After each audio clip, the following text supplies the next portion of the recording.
तो कबीरदास जी ने कहा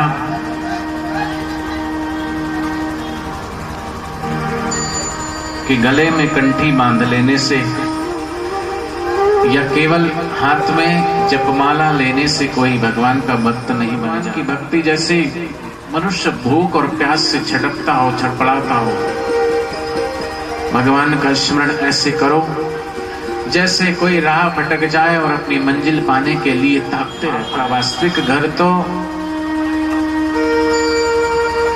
जो मीराबाई, नानक जी, बुद्ध, महावीर, लीलाशाह बापू जी, जो ब्रह्मज्ञानी संत जिन्होंने अपने घर को पा लिया, ऐसे वास्तविक घर में आने के लिए कहते हैं संसार तेरा घर नहीं, 2-4 दिन रहना है यहाँ। कर याद अपने राज्य की। आपका राज्य हरियाणा नहीं है, ये वल्लभगढ़ नहीं है, फरीदाबाद नहीं है, शरीर का हो सकता है। और आपके जितने भी संबंध हैं वो शरीर के संबंध है। किसी वेद में, किसी शास्त्र में ये बात नहीं लिखी होती कि आपका किससे क्या संबंध है।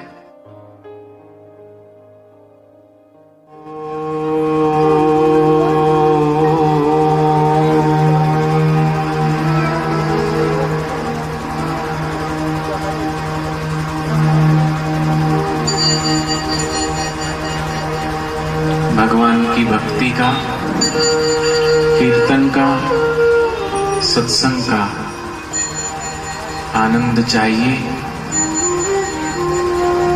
तो भगवान की भक्ति में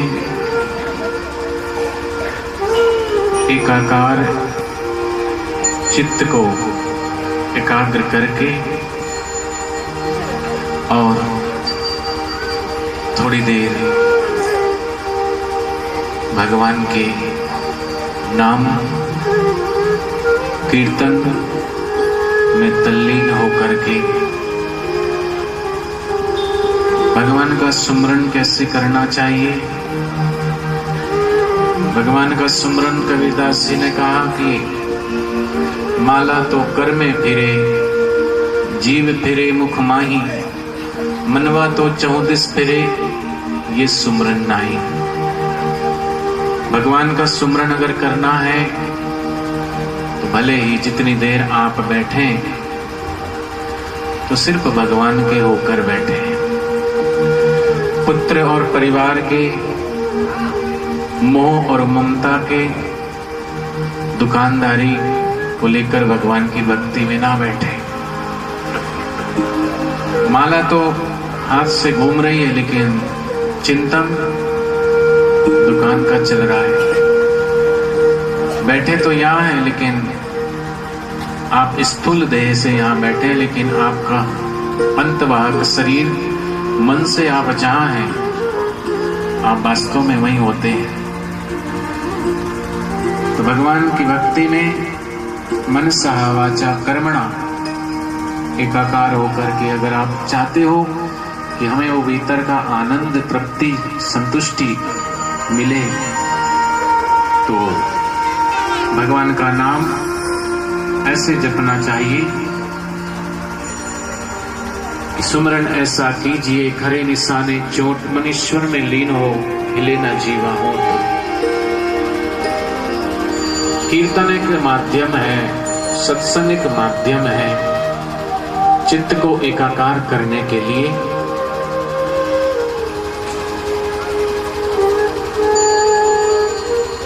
जैसे छत पे जाना है तो छत माध्यम है, सीढ़ी माध्यम। छत लक्ष्य है, सीढ़ी माध्यम है, सीढ़ी से चढ़ के ही जाया जा सकता है। ऐसे ही लक्ष्य है आनंद।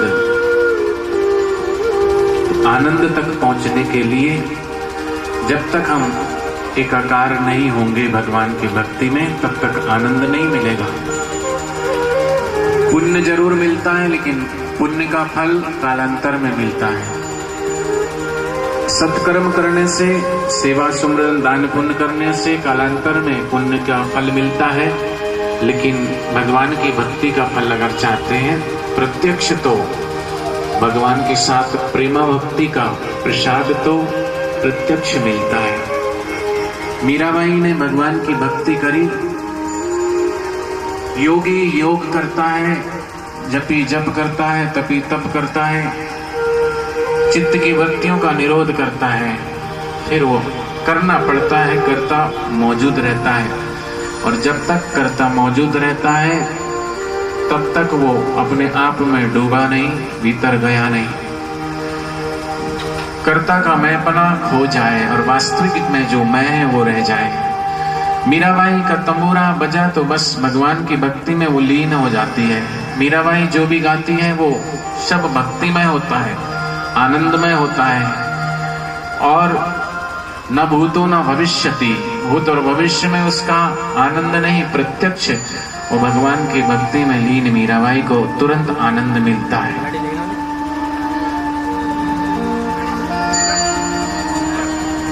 तो कबीरदास जी ने कहा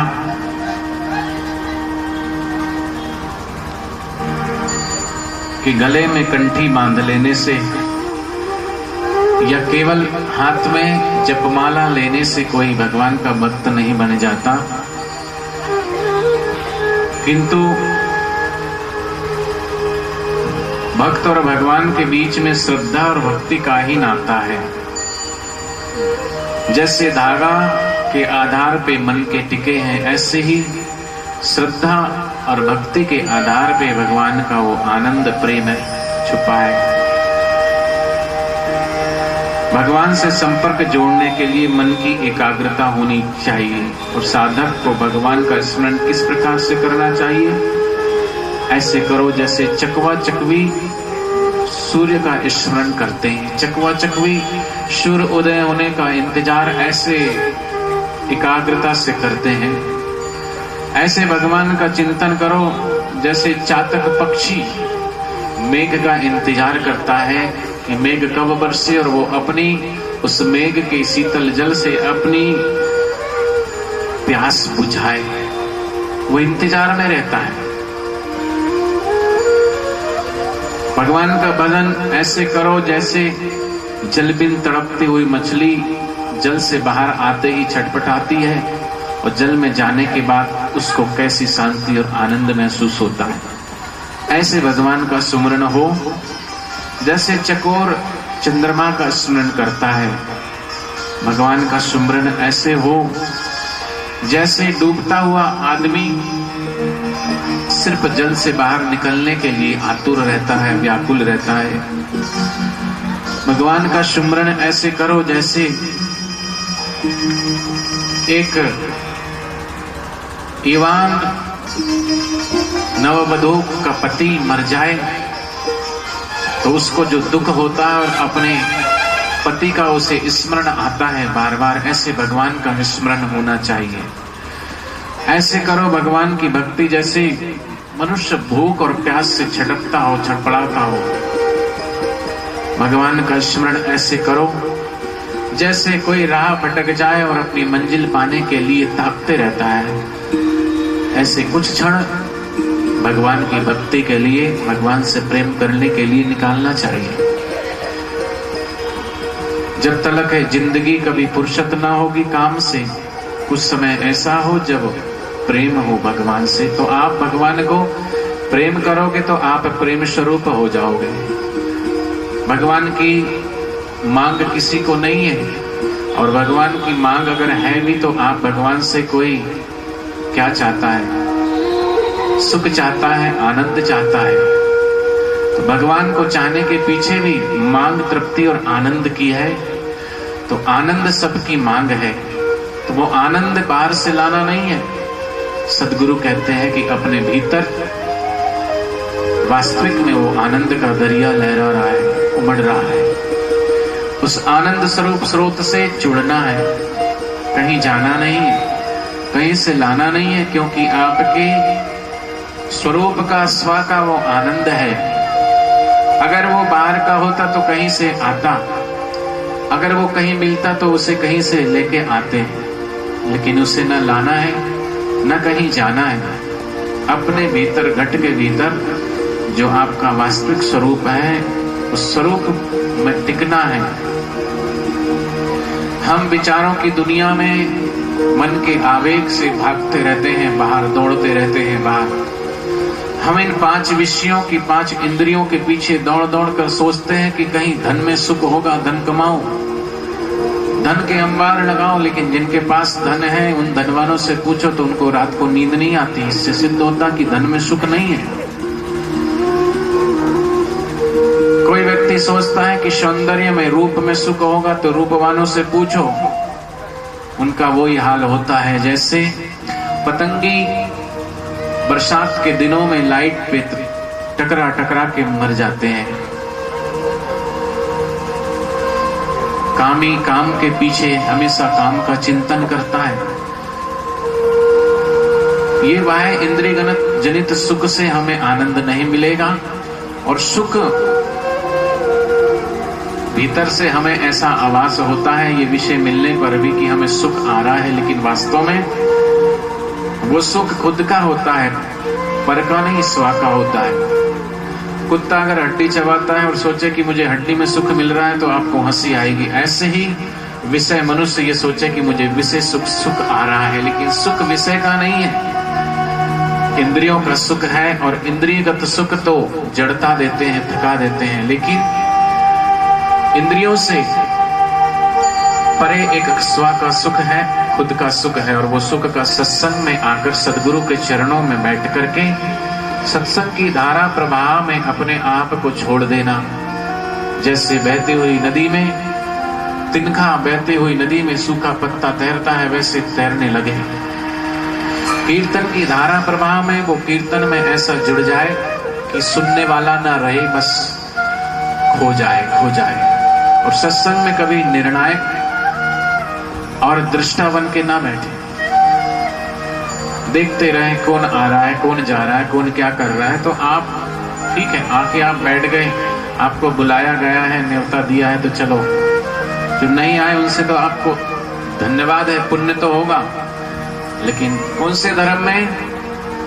जो वास्तव में सबको धारण किया हुआ है, जो वास्तव में जिसकी सत्ता से सूर्य, चंद्र, ग्रह, नक्षत्र, तारे, पृथ्वी सब संचालित हो रही है, हमारे दिल की धड़कनें, हमारी रक्त की धारा प्रवाह चल रही है, ऐसे वास्तविक स्वा में आने के लिए भगवान कहते हैं।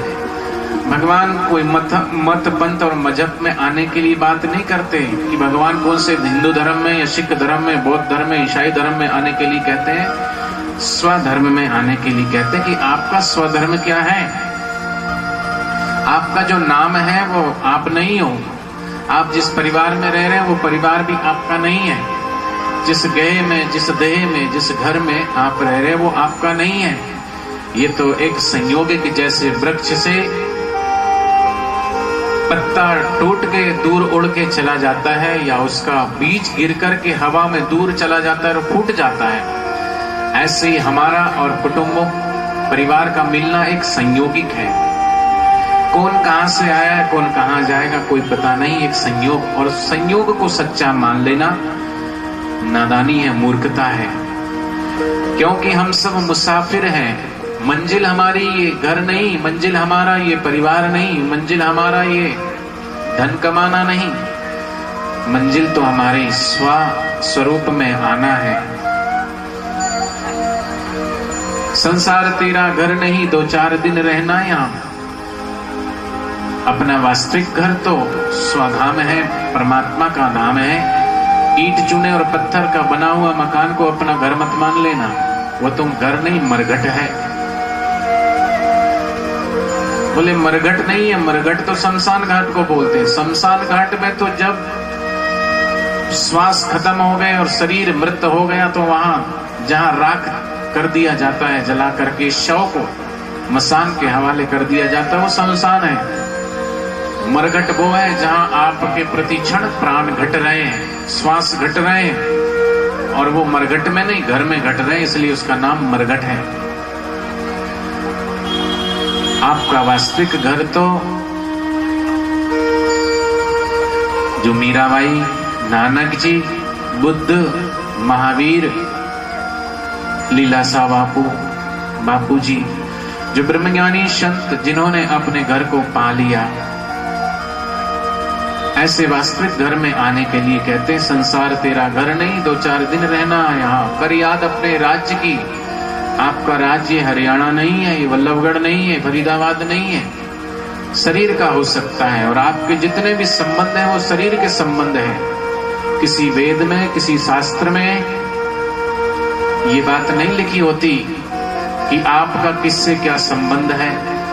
एक बात सभी वेदों में, सभी धर्म ग्रंथों में नेति नेति यही लिखा है, एक आत्मा के बारे में लिखा है और एक परमात्मा के बारे में, कि ये आत्मा उस परमात्मा की सनातन संतान है, अमृत पुत्र है। वेद कहते हैं अमृतस्य पुत्र, तुम उस परमात्मा की अमृत पुत्र हो, संतान हो, अमर। लेकिन देह में आकर जिस परिवार में पैदा हुए तो जो नाम रख दिया, जो परिवार मिल गया, बढ़िया के घर पैदा हुआ तो हम बढ़िया हैं। बढ़िया में भी मैं बंसल हूं, मैं कंसल हूं, मैं गर्ग हूं, मैं मित्तल हूं, मैं गुप्ता हूं, मैं अग्रवाल हूं। 17.5 गोत बना दिए। मैं तो पंजाबी हूं, पंजाबी में अत्री हूं, मैं खत्री हूं, मैं बदवा हूं, मैं अरोड़ा हूं। अनेक अनेक संबंध में, रिश्तों में, नातों में, गोत्रों में हमने अपने आप को बांट रखा है। लेकिन भगवान कहते हैं मानो तुझे याद नहीं, तू ब्रह्म का अंश है, कुलगोत्र तेरा ब्रह्म है, सदब्रह्म का तू वंश है। एक नूर ते सब जग उपजा, कौन भले कौन मंदे। ईश्वर अल्लाह नूर उपाया, कुदरत के सब बंदे उस परमात्मा के ही सब संतान है। तो उस आनंद स्वरूप परमात्मा को जानने के लिए, इसको पाने के लिए मनुष्य जीवन मिला है।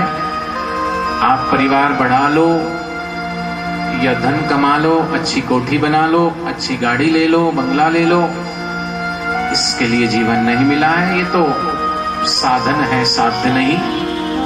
शरीर भी साधन है, साध्य नहीं। लेकिन शरीर के भीतर जो आत्मा है वो साध्य तक पहुंचने के लिए एक साधन है। साधन को साध्य मानकर साधन के पीछे दौड़ते रहे तो, गाड़ी है, गाड़ी के चारों तरफ ही हम दौड़ते रहे तो मंजिल तक कैसे पहुंचेंगे। मंजिल तक पहुंचना है तो गाड़ी में बैठना पड़ेगा और सही दिशा में गाड़ी चलाना पड़ेगा।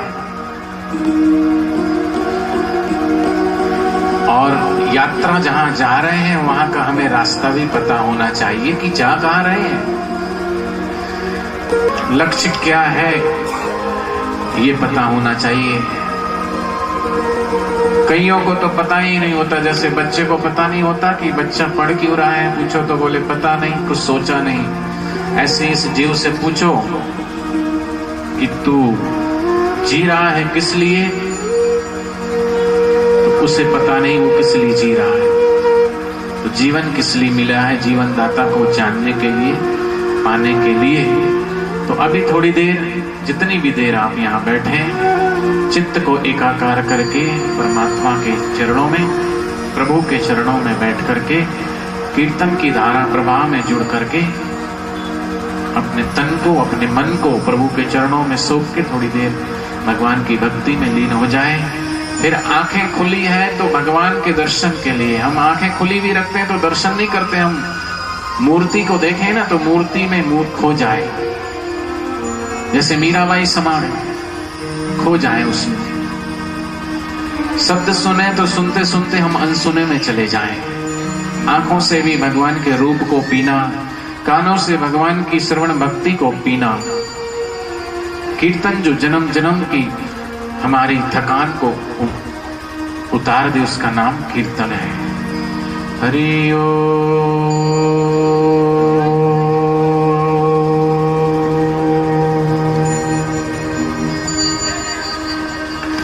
हरि ओम।